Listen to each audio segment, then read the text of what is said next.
Sebelumnya Kak, perkenalkan, aku Radin dari Angkatan 24 dan teman saya Yohana juga dari Angkatan 24 ingin mewawancarai Kakak sebagai narasumber untuk matkul perkuliahan bahan ajar. Boleh perkenalan dulu Kak?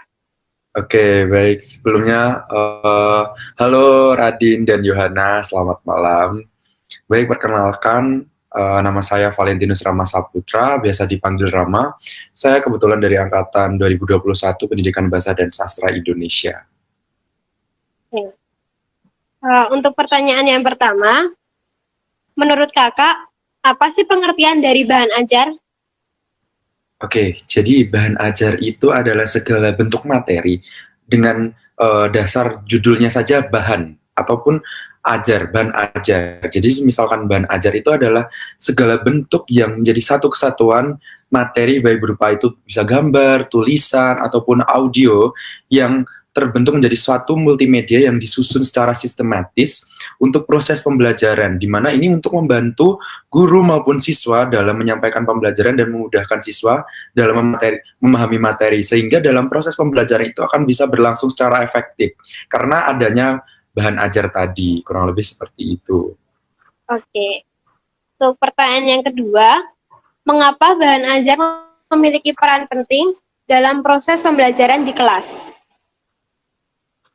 Oke, mengapa bahan ajar sangat penting dalam proses pembelajaran di kelas? Jadi, bahan ajar sendiri itu sangat-sangat menjadi poin utama atau artis utamanya dalam kita proses pembelajaran, proses belajar mengajar. Jadi, karena bahan ajar itu menjadi sumber utama bagi siswa dalam memahami materi tadi. Seperti yang saya katakan tadi, bahwa menyampaikan pembelajaran dan memudahkan siswa dalam memahami materi. Jadi dengan bahan ajar itu, pembelajaran itu kan lebih mudah dan lebih terarah, terukur, dan tentunya sesuai dengan tujuan.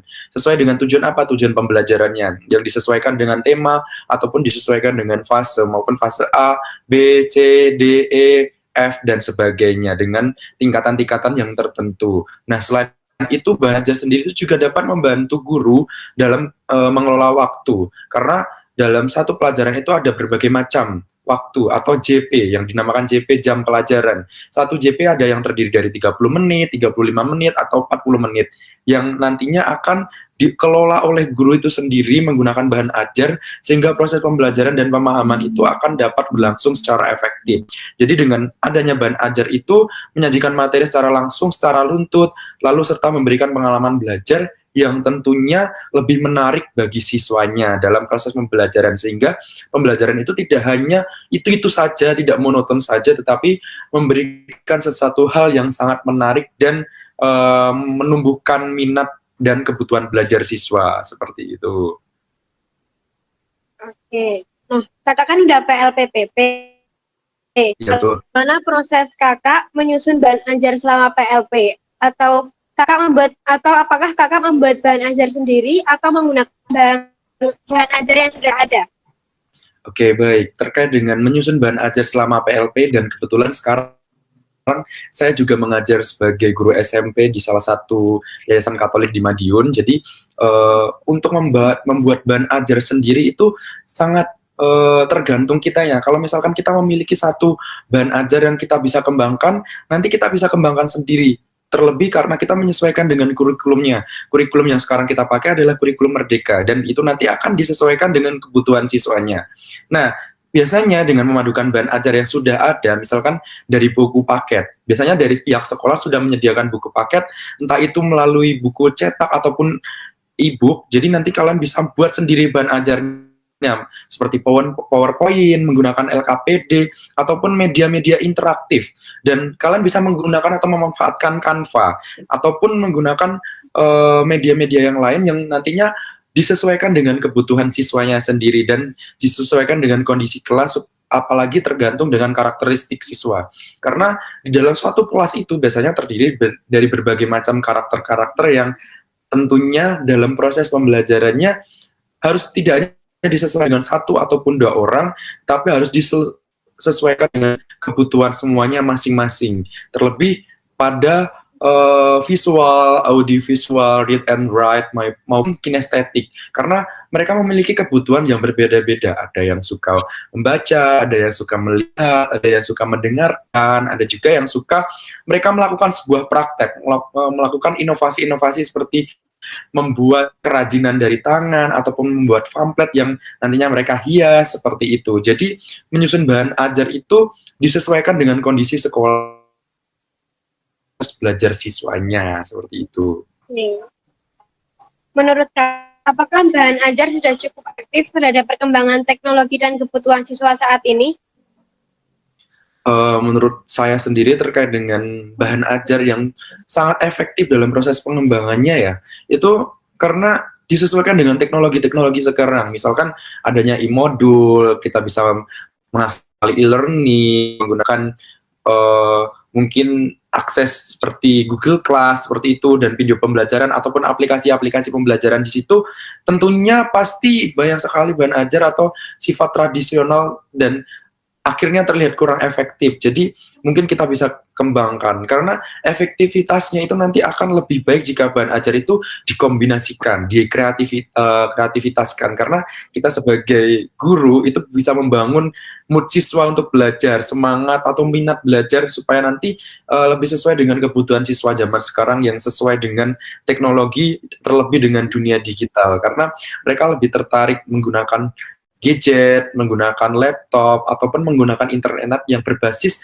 teknologi yang pasti ada gambarnya, audiovisualnya, ataupun kegiatan-kegiatan yang menarik di dalamnya, seperti itu.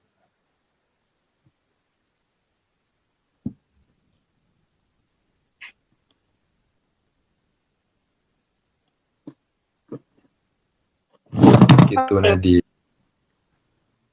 Kemudian menurut Kakak, bagaimana pengajar dapat meningkatkan kualitas bahan ajar yang digunakan? Oke, karena berhubung dengan skripsi saya sendiri yang terkait dengan gaya belajar siswa, karena gaya belajar itu pasti banyak sekali yang seperti saya sampaikan tadi terkait VARK, visual, audiovisual, read and write, dan kinestetik. Itu nanti kita akan disesuaikan dengan kurikulum yang ada di dalam sekolahnya.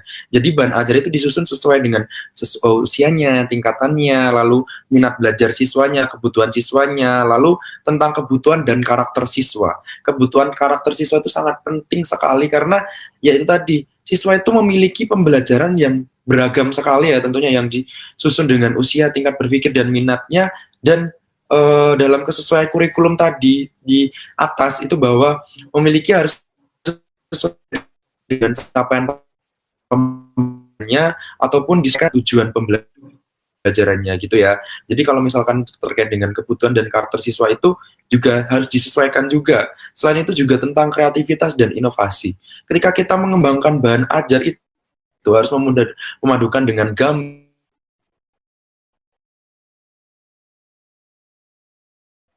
semacam ice breaking dalam pembelajaran supaya kenapa kita menyisipkan ice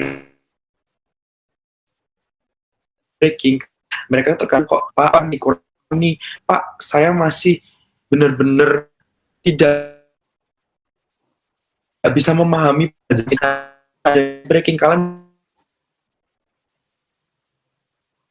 karena dengan menggunakan berbagai macam aplikasi seperti Kahoot mungkin atau pembelajaran e-learning atau media interaktif ataupun kalian bisa menggunakan kuis yang di situ nanti ada suaranya, ada gambarnya, ada semacam gamenya itu nanti juga membuat siswa itu menjadi lebih semangat dalam belajar. Jadi kualitas belajar itu atau bahan ajar yang digunakan itu sangat mempengaruhi faktor tersebut. Dan yang terakhir itu feedback atau umpan balik. Umpan balik dari siswa itu mengevaluasi apakah kira-kira bahan ajar yang telah kita buat itu tuh sudah dapat dipahami atau belum, atau sudah membantu proses atau belajar atau belum. Karena dengan adanya refleksi ini ataupun umpan balik, kita akan mengevaluasi diri kita sendiri ataupun maupun siswanya.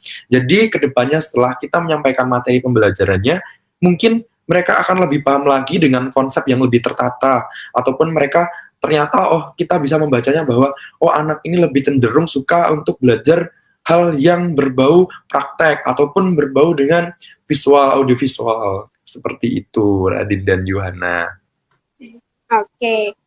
tadi pertanyaan terakhir. Terima kasih ya Kak Rama untuk waktunya Oke, Terima kasih, menyempatkan Kak. untuk menjadi narasumber wawancara untuk tugas kami. oke, semoga dengan wawancara ini nanti bisa bermanfaat untuk kalian dalam tugasnya dan selalu sukses selalu dalam proses perkuliahannya, Yohana dan Amin. Adin. Ya. Makasih ya Kak. Terima kasih, Kak. Sama-sama. Itu. Lalu yang kedua, mengapa bahan ajar memiliki peran penting dalam proses pembelajaran di kelas?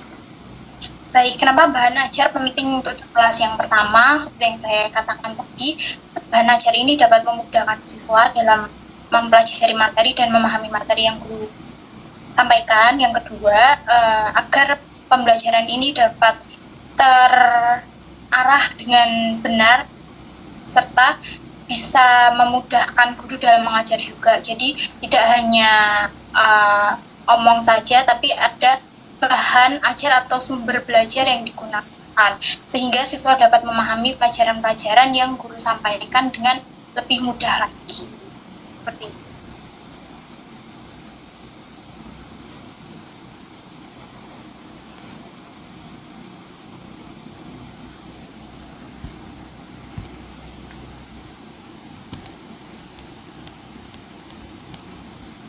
Pertanyaan selanjutnya. Kemudian, kedengeran nggak ya?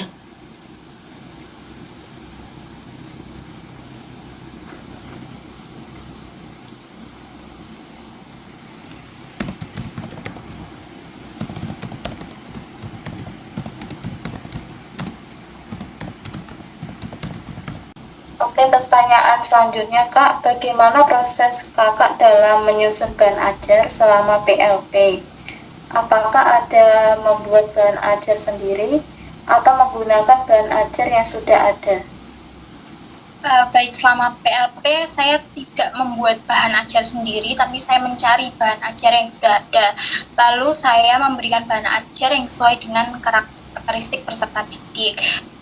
Seperti saat ini, kalau misalnya kita terlalu terpaku pada buku cetak, tentunya siswa tidak akan tertarik dalam belajar. Maka saya sebagai guru harus mencari sumber belajar atau bahan ajar yang sesuai dengan karakteristik peserta didik dan relevansinya di zaman ini. Misal di buku itu terlalu jauh dari zaman ini atau terlalu konvensional seperti itu, terlalu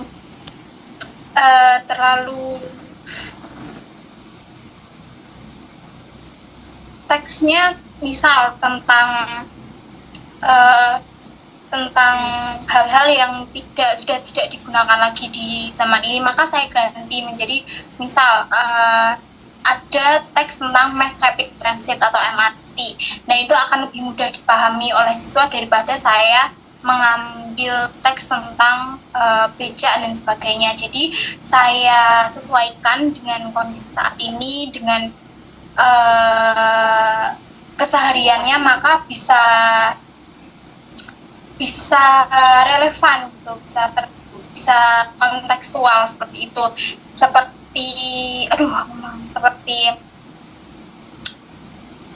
Lebih mudah dipahami siswa karena dia melihat langsung di kehidupan sehari-hari seperti itu. Jadi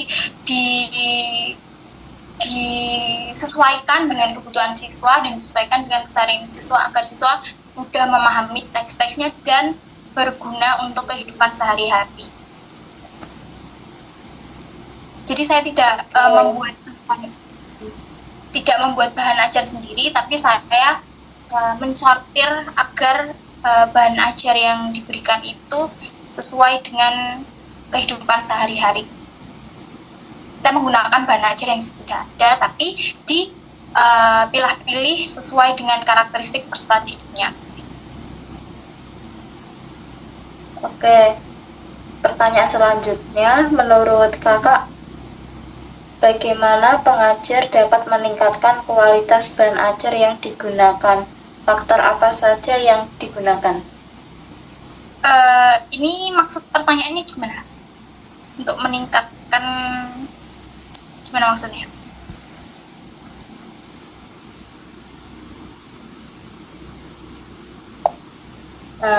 untuk meningkatkan kualitas bahan ajar. Untuk meningkatkan kualitas bahan ajar, pembelajaran itu kembali dalam bentuk teks atau berpegang pada teks asli, karena minat baca sekarang itu termasuk rendah. Kalau misalnya kita menggantungkan segalanya ke teknologi, maka bahan ajar yang nyata dalam bentuk teks itu akan tergantikan dengan bahan-bahan digital. Kembali ke fakta bahwa tingkat membaca anak di Indonesia itu cukup rendah, maka saya kembalikan ke teks aslinya. Jadi saya memberikan bahan berupa teks, saya selalu membagikan bahan ajar berupa teks dalam bentuk kertas, karena sebagai upaya untuk meningkatkan keinginan siswa untuk membaca. Jadi karena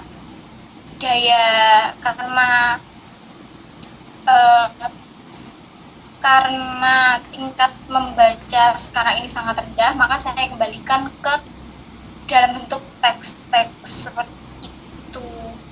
Kalau mengandalkan teknologi, sebenarnya sudah terlalu banyak siswa-siswa menggunakan teknologi, jadi saya kembalikan dalam bentuk teks seperti itu. Jadi siswa juga mudah memahaminya karena teks aslinya ada di depannya. Satu pertanyaan lagi nih Kak, menurut Kakak apakah bahan ajar sudah cukup efektif terhadap perkembangan teknologi dan kebutuhan siswa saat ini?